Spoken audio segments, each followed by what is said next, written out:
샬롬, 우리 주 예수 그리스도의 은혜와 평강이 함께하기를 기도하고 또한 축복합니다.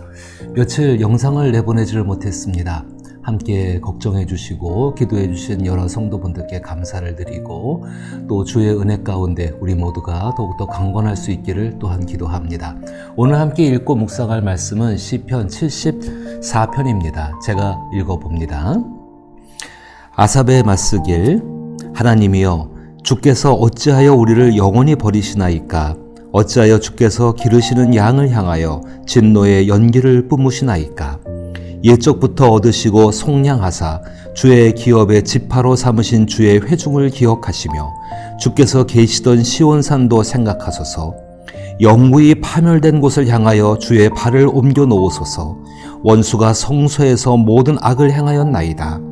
주의 대적이 주의 회중 가운데에서 떠들며 자기들의 깃발을 세워 표적으로 삼았으니 그들은 마치 도끼를 들어 살림을 베는 사람 같으니이다. 이제 그들이 도끼와 철퇴로 성소의 모든 조각품을 쳐서 부수고 주의 성소를 불사르며 주의 이름이 계신 곳을 더럽혀 땅에 엎었나이다. 그들이 마음속에 이르기를 우리가 그들을 진멸하자 하고 이 땅에 있는 하나님의 모든 회당을 불살랐나이다. 우리의 표적은 보이지 아니하며 선지자도 더 이상 없으며 이런 일이 얼마나 오랬는지 우리 중에 아는 자도 없나이다. 하나님이여, 대적이 언제까지 비방하겠으며 원수가 주의 이름을 영원히 능욕하리이까? 주께서 어찌하여 주의 손 곧 주의 오른손을 거두시나이까? 주의 품에서 손을 빼내시어 그들을 멸하소서. 하나님은 예로부터 나의 왕이시라 사람에게 구원을 베푸셨나이다. 주께서 주의 능력으로 바다를 나누시고 물 가운데 용들의 머리를 깨트리셨으며 리버 야단의 머리를 부수시고 그것을 사막에 사는 자에게 음식물로 주셨으며 주께서 바위를 쪼개어 큰 물을 내시며 주께서 늘 흐르는 강들을 마르게 하셨나이다. 낮도 주의 것이요 밤도 주의 것이라. 주께서 빛과 해를 마련하셨으며 주께서 땅의 경계를 정하시며 주께서 여름과 겨울을 만드셨나이다. 여호와여, 이것을 기억하소서. 원수가 주를 비방하며 우매한 백성이 주의 이름을 능욕하였나이다. 주의 맷비둘기의 생명을 들짐승에게 주지 마시며 주의 가난한 자의 목숨을 영원히 잊지 마소서. 그 언약을 눈여겨보소서. 무릇 땅의 어두운 곳에 포악한 자의 처소가 가득하나이다. 학대받은 자가 부끄러이 돌아가게 하지 마시고 가난한 자와 궁핍한 자가 주의 이름을 찬송하게 하소서. 하나님이여, 일어나 주의 원통함을 푸시고 우매한 자가 종일 주를 비방하는 것을 기억하소서. 주의 대적들의 소리를 잊지 마소서. 일어나 주께 항거하는 자의 떠드는 소리가 항상 주께 상달되나이다. 아멘. 시편을 1편부터 150편까지 연속해서 읽다 보면 비슷하면서도 다른 느낌을 받게 됩니다. 저는 이런 느낌을 받습니다. 마치 높은 산에 오르며 그 겪고 있는 힘든 같은 느낌을 받을 때가 있습니다. 그리고 이런 생각을 해봅니다. 저 산 꼭대기에는 무엇이 나를 기다리고 있을까? 그 같은 질문을 가지고 시편이라는 산 정상에 오르면은 저는 시편 74편, 75편, 76편이라는 안내문을 만날 수 있다고 생각합니다. 시편 74편, 75편, 76편을 제 나름대로 정리해서 한 가지의 메시지로 만들면 하나님은 너의 고통을 헤아리신다. 너는 하나님과 함께 그 고통을 헤쳐나가야 한다. 하나님은 너의 고통을 통해 하나님의 뜻을 이루신다라는 의미로 생각이 되어집니다. 오늘 읽으신 74편, 하나님은 시편 74편을 통하여 오늘을 살아가는 신앙인들에게 무엇을 말하고 계실까요? 시편 74편은 하나님께 운명을 걸고 살아가는 사람의 고통의 이야기가 생생하게 등장합니다. 그리고 시편 75편은 운명을 쥐고 계신 하나님의 응답을 말하며 시편 76편은 운명을 쥐고 계신 하나님이 하실 일을 말하고 있다는 것을 전제를 가지고 시편 74편을 생각해 봅니다. 시편 74편은 아삽 혹은 아삽의 자손들이 쓴 시로 알려집니다. 어느 시기에 쓰여졌는지 분명하지는 않습니다.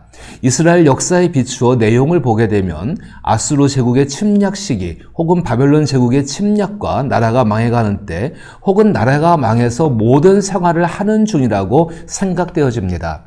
이 시기의 특징은 이스라엘 백성들이 가지고 있는 모든 사회적, 경제적, 그리고 정치적, 가장 중요한 종교적인 기반이 완전히 무너졌다는 것입니다. 또 그 시기의 특징은 사람이 사람에 의해서 사람 취급을 받지 못하며 하나님은 사람에 의해서 아주 심각하게 모욕당하는 극도의 혼돈이 있는 시기입니다. 저는 그런 시기를 하나님의 존엄도 사람의 존엄도 찾아볼 수 없는 말세의 시기라고 생각이 되어집니다. 사람이 사람에 의해서 가장 비참해지는 때, 그때는 하나님보다 더 강하게 보여지는 그 사람들에 의해서 철저하게 버림받은 존재가 되었을 때일 것입니다. 그런데 시편 74편의 저자는 아삽이거나 아삽의 자손들입니다.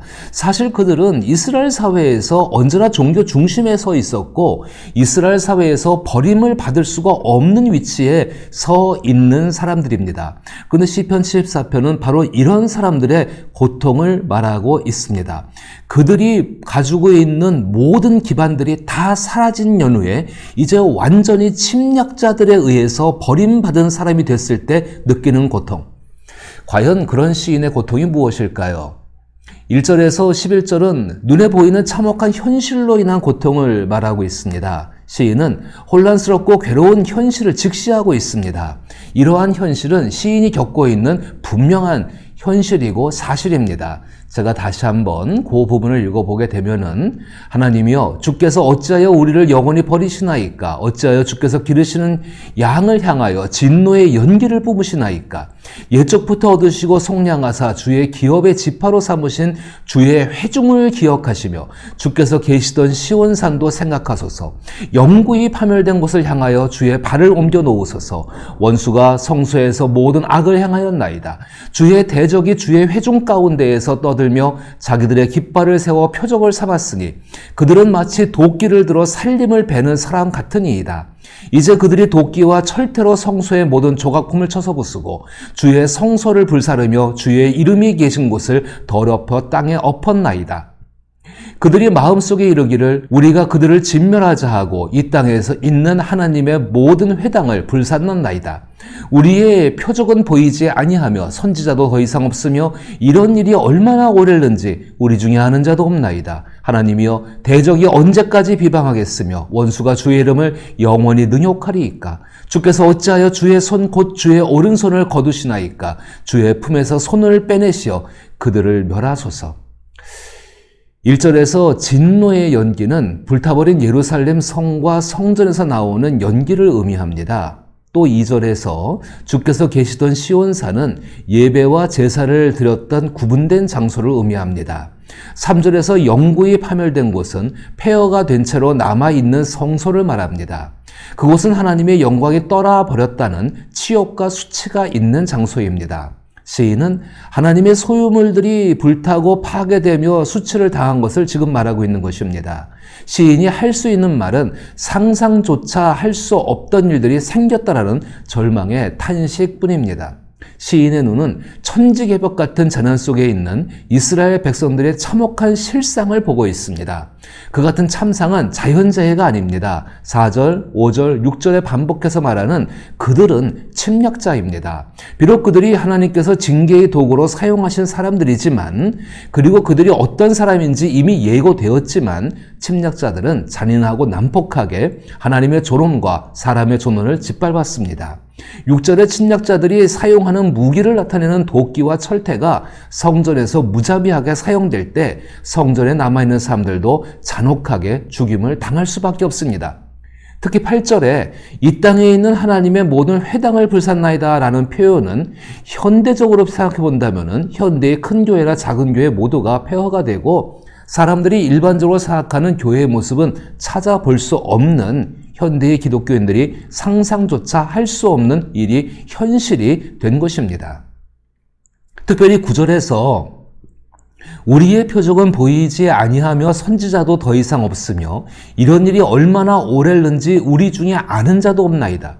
9절은 하나님이 계신다라는 조그마한 표시도 보이지 않고 그렇게 흔하게 듣던 주님의 이름을 말하는 사람도 보이지 않고 앞으로 어찌 될지 아는 사람을 볼 수 없습니다라는 의미를 갖고 있습니다. 눈에 보이는 참혹한 현실로 인해 사람들은 하나님을 부정합니다. 그래서 10절에서 눈만 뜨면 들리는 소리가 하나님은 도망쳤다. 하나님은 자기들이 돈을 주고 사온 우상보다 못하다. 우리의 신이 너희 하나님을 종으로 사로잡았다라는 이야기를 시인은 듣고 있는 것입니다. 그 말을 듣는 것도 괴로운 일입니다. 그러나 더 괴로운 일은 그렇지 않다라고 말하는 사람이 없다는 것입니다. 더욱이 가장 사랑하는 것을 빼앗긴 시인의 고통을 헤아려주는 사람이 없다는 것입니다. 더욱 시인을 괴롭게 하는 것은 하나님을 사랑하지 않았더라면, 하나님께 나의 운명을 맡기지 않았더라면, 그런 생활 속에서 하나님을 사랑하고 나의 운명을 쥐고 계신 하나님 때문에, 그분이 계시지 않는 것 때문에 받는 고통은 없었을 것입니다. 또 그리고 그분께 벌어진 것 같은 현실에 대한 두려움도 없었을 것입니다. 그렇게 하나님을 간절히 찾고 있는 시인이지만은 시인은 하나님께서 살아계신다는 것에 대한 어떠한 단서도 찾아볼 수가 없습니다. 12절에서부터 23절에서 시인은 하나님께서 반응하지 않으셔서 고통을 받습니다. 시인은 성경과 이스라엘 역사를 통해 알고 있는 하나님의 인격과는 너무나도 다른 현실을 직면하고 있습니다. 갓난아이가 무표정한 엄마의 얼굴로 인해서 울음을 터뜨리고 까부러지는 것 같은 모습입니다. 하나님은 분명히 계신데 삶의 현실은 하나님께서 계시지 않는 모습입니다.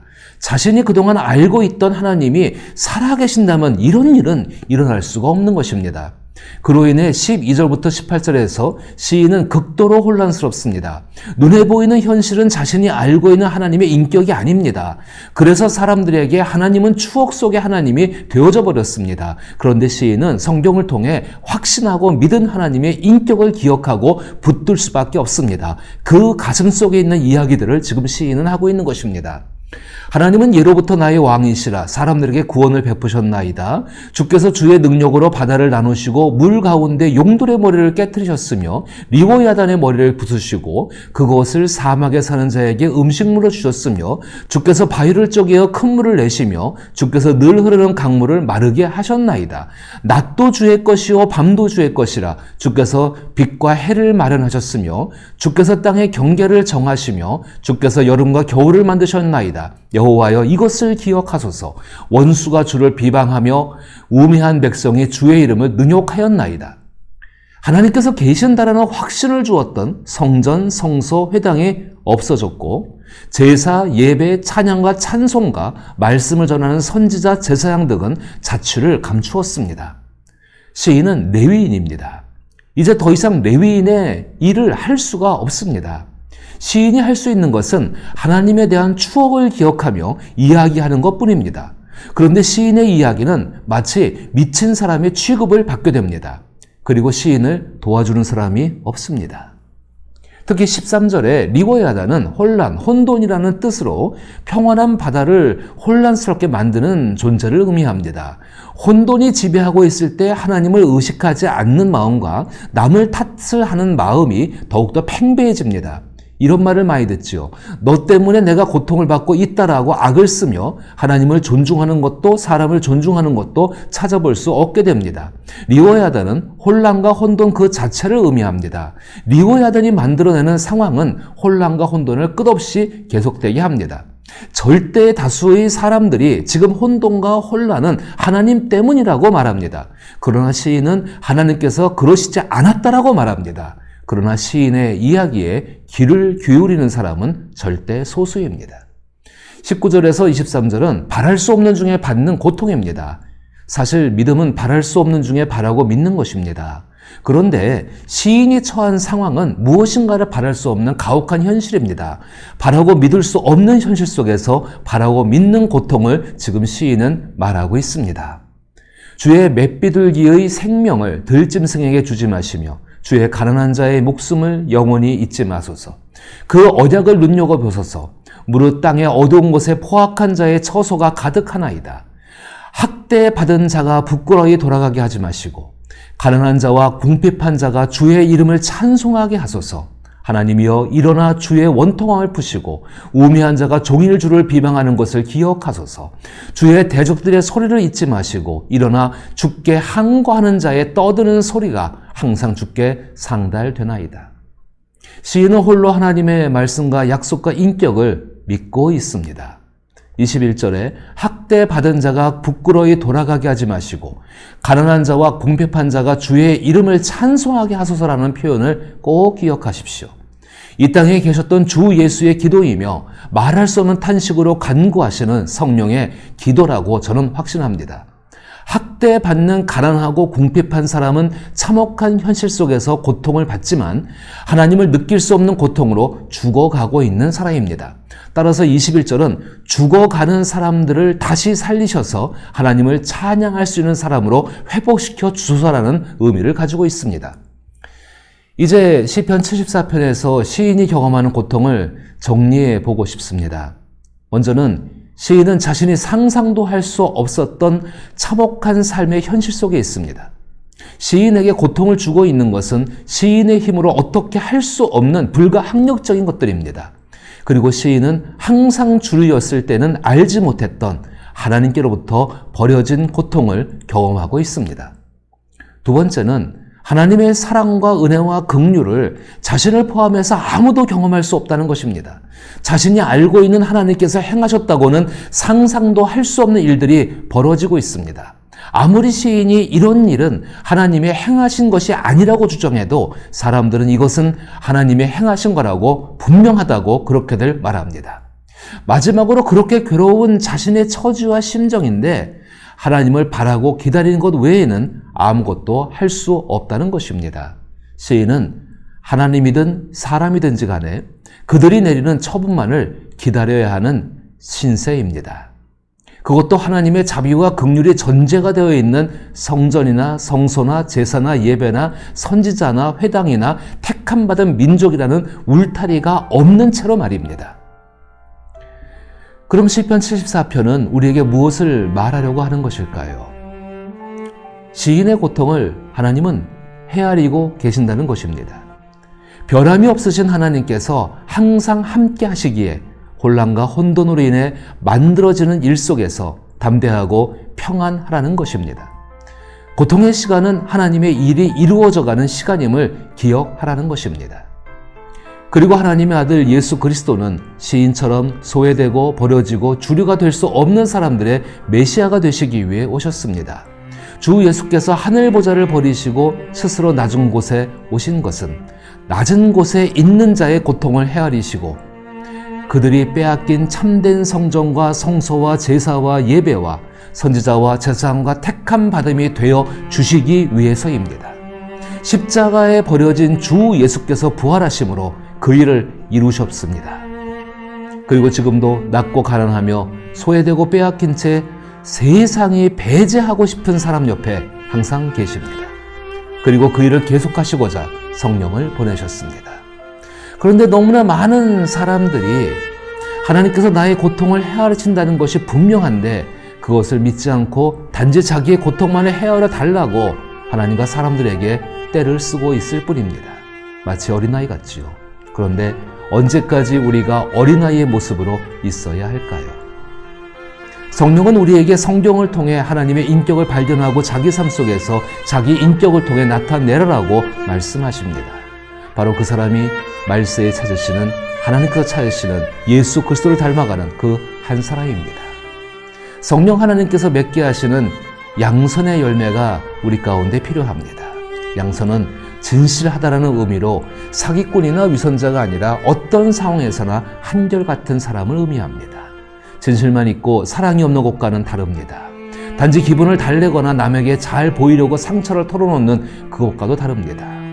양선은 다른 사람의 고통을 헤아리고 그 고통 앞에 겸손하여지며 하나님께 기도하기를 나 자신이 그 사람의 고통을 도울 수가 없는 부족함, 그 부족함을 정직하게 고백하고 주께 도움을 청할 때 자연스럽게 맺어지는 인격의 열매입니다. 그런데 우리는 그 양선의 열매를 바라면서 예수 그리스도 하나님 아버지 성령의 고통을 헤아려 보셔야 합니다. 그리고 다른 사람의 고통을 헤아림으로 양선의 열매가 풍성해지고 하나님의 존엄과 사람의 존엄을 귀하게 여기며 그 존엄을 지키고 이루기 위해서 자기를 희생할 수 있는 진실한 그리스도인으로 살아가야 합니다. 이와 같은 그리스도 예수의 뒤를 따라갈 수 있는 삶이 되기를 나사렛 예수 이름으로 축복합니다.